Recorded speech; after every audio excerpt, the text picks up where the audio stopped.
Only eight teams have ever won the World Cup. You got Brazil with 5, Germany with 4, Italy with 4, Argentina with 3, France and Uruguay both with 2, and England 1, Spain 1. As you know, the World Cup is going on right now. Is your team poised to make a deep run to the World Cup, and are you going to win it all? Are you going to be one of the script changers, one of the people who finally get the job done and make it 9 countries to win the World Cup? I know USA, I know we're on a different type of time right now. I know USA fans, we're hype, we're imp, we're everything about this USA team right now. It's been 96 years since the USA has scored more than 2 goals in a match. It's been 96 years since USA has won back-to-back games in the preliminaries. And you know what we did? We did both of those things. Last time that the World Cup happened in 2022, USA only scored 3 goals in total. You know what we did in that opening match against Paraguay? We scored 4 goals. So we already beat our goal count in all of the last World Cup that we play in. And a man that is the reason for that, Floran Bulligan. This man is putting pressure on defense. This man is getting the job done. We're going to start with the 2 own goals from the opening matches for this Team USA team. Most people are going to say it's an accident, but I say it's not. We are forcing other teams to make mistakes by the pressure we are putting on these defenses. These defenses don't know how to react to Floran Bulligan's speed, right? This has happened in back-to-back games where we force teams to make mistakes and bring up their own goals, right? It's absolutely stunning to see. Absolutely stunning. You got Floran Belligan. He's pushing up from the side. He's attacking. And what does that man do? The team accidentally gets their own goal. How do you Floran is putting all types of pressure on this team, and it's a very good sight to see. It's a very good sight to see, and I love every single second of it. Every single second. This next goal, Floran Bulligan ended up with a brace against that Paraguay team. He was like, hey, I'm gonna put my name in the Golden Boot race. I want to make it happen. I want to put my name on the map and show why I want to play for this USA team. And this man absolutely does. This man absolutely does. I can't believe the things that I'm seeing against these other teams. Like, let me get into this next highlight here. Floran, he gets a crazy pass up the middle and is able to get the job done here.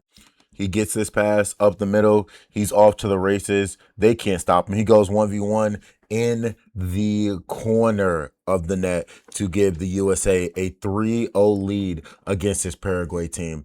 This USA team, they have aura. This USA team, they have mantra. They have everything that they need to make a deep run in the playoffs.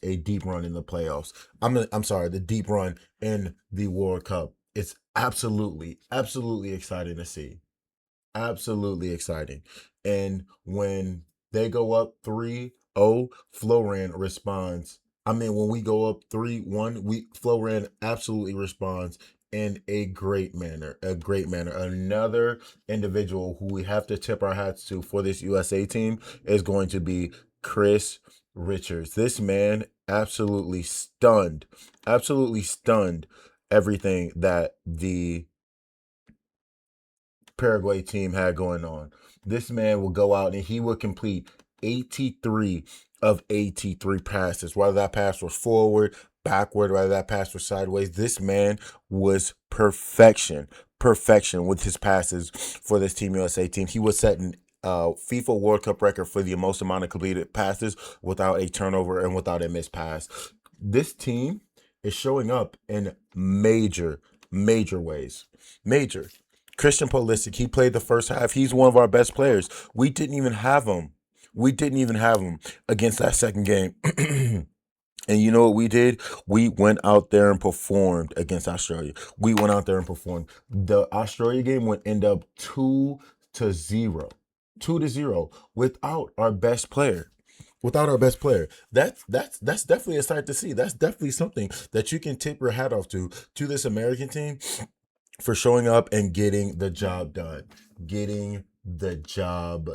But that's just the tip of the iceberg as a USA fan. I've been enjoying every single game I've watched so far for this FIFA World Cup. And let's get an update on these Golden Boot races, right? Because you had some stars show up in major ways. You had Messi with a hat trick. You had Jonathan David from Canada with a hat trick, which Canada put BTA against that Qatar team.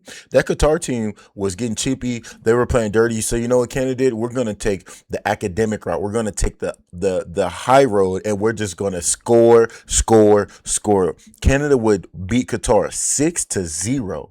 6-0. They would absolutely abuse that Qatar team. But let's get into all of these Messi's hat trick goals. This man was shooting. This man was shooting outside the box. Goal. This man was getting rebounds from the goalie.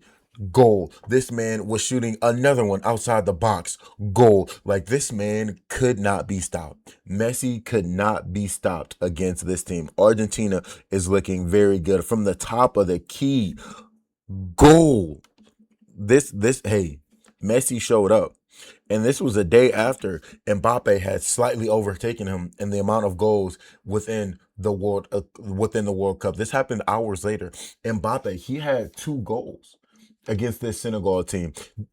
The France-Senegal match was definitely interesting. Senegal was trying to repeat what it did the last time it played France and upset them and got them out of the playoffs. But it's kind of a snooze fest that first half. I don't know what Mbappe did during halftime, but this man came out on an absolute mission that second half. An absolute mission. Let's get into some of the highlights of that second half of the France-Senegal game, because man, oh man, oh man, was it exciting to see. Was it exciting to see? Senegal would shoot a shot outside, it would get blocked, but this right here, man, this right here, you had Barcola, you had him subbed in and immediately scored a goal 30 seconds later. You had Mbappe off a great pass, giving shouts to James Corrigan after he did a late night show with him. What a beautiful touch to the outside. The goalie was not ready. This is the goal that I was talking about, Barcola. He got subbed in maybe a minute before that happened. A minute before that happened, comes in and shows out. But my favorite goal of them all is the Mbappe missile that he sent. Senegal, they would hit this goal and Mbappe would respond accordingly. Look at that missile that he sent. Look at that missile. Like, that was a crazy goal. That was a crazy goal. I believe I have another angle of it that I want to get to show you, because it was absolutely stellar the way that he was able to put that rocket in. He was able to put that rocket in because, man, the FIFA World Cup has just been giving me absolute chills the way that these players are out here performing for their countries, getting the job done, and not even the players and what they're doing, but also the fans, right? I'm excited to see every single aspect of what the fans are bringing to the table. Here's another angle of that Mbappe missile that he sent from an aerial view. Look at that. Ooh, wee. That goal was special. That goal was special. A I was watching a podcast or about Mbappe's favorite goal, and he's talking about the goal when they were down against Argentina in the last World Cup in the championship game. He said that was in his top 2 or 3. He said that there's just so many different goals that Mbappe brings to the table, and his ability to score and just punish teams for absolutely making mistakes. Next, we're going to get into Jonathan David, and what he was actually able to do against this Qatar team, because did that man show up in a big way after one of their midfielders got injured. He hit it from one touch right into the right side of that goalpost, and he was not done there. He would come up, he would get rebounds, he would get headers, and like, he was just making it happen. He was just making it happen. Every chance he showed up. He was like, I'm not wasting a single one of these opportunities. He was like, I am going to cash in on every time I touch the ball. But not only was he able to cash in on most of the times he was touched the ball, you would also get Harry Kane, the 6'4" monster, coming in and cashing in on his opportunities to grab some more goals in the World Cup. Here we have Harry Kane coming in from a cross, Harry Kane coming in from across, and he would be able to get the brace after this header that was so beautifully paced by his teammates. Harry Kane comes in. Look at that absolute missile of a header.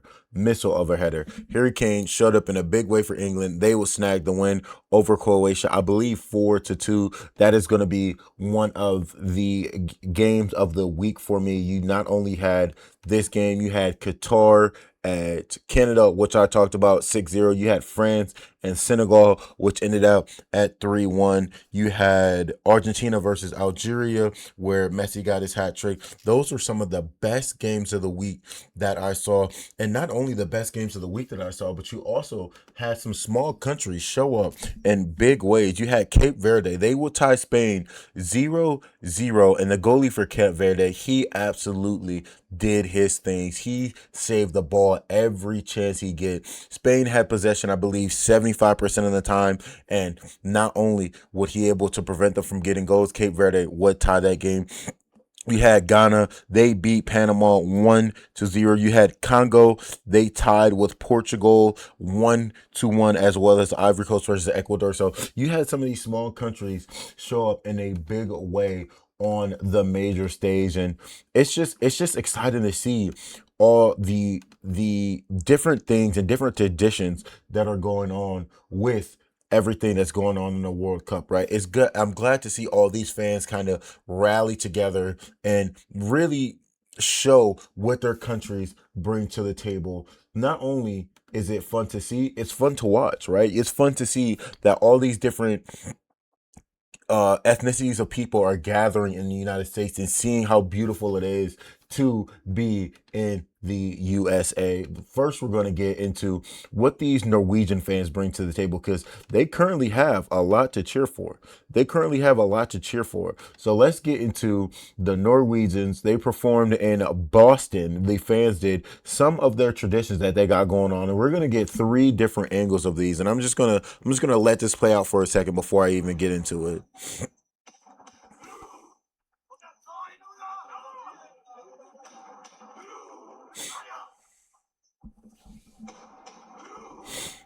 That's one of the angles in Boston and everything that they bring to the table. And this goes back to what I was telling you about. Nobody expected the USA to be this fun and this exhilarating, right? Sports in America has always been this great. And I'm glad that other countries are finally able to get a chance to see what we bring to the table as American sports fans. Here is another Norwegian fan base performing the Viking Road in the actual stadium. And the Norwegians, they know how to party. They know how to party. They're doing the road chant. They're doing the road chant every chance they get.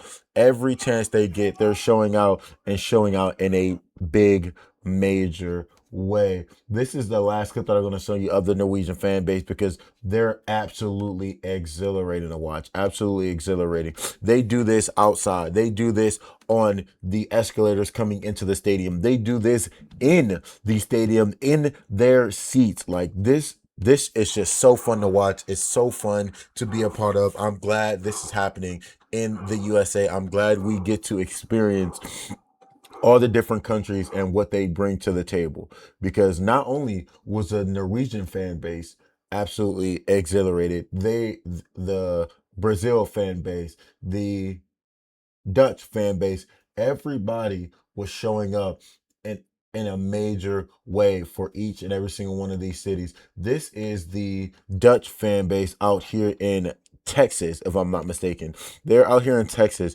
and they are partying. They are partying. Look at this Dutch fan base. Look how they show up for their team.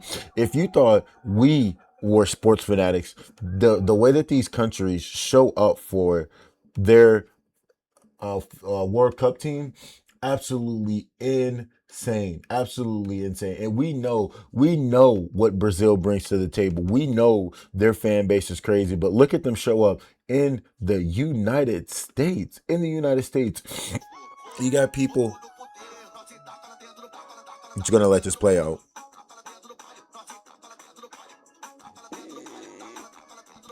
You got different countries showing up in major ways. I've seen so many clips of so many different countries coming together and celebrating together, right? It's not about it. Yes, it's about one team versus another, but collectively as fans, we're watching this as a whole. We're watching this as a whole. We're watching the development of each one of these teams and how they're going to progress to make sure that they're at their peak form when they get to the end of the matches. So thank you guys for tuning in. Welcome to the Harris Room Sports. Make sure you guys like, comment, and subscribe. Make sure you guys stay tuned for the next one. And if you like sports clips like this, if you like soccer, baseball, all of that, I'm going to be covering it all. Covering it all. Appreciate you guys for tuning in. Appreciate you guys. Until the next time, we're out.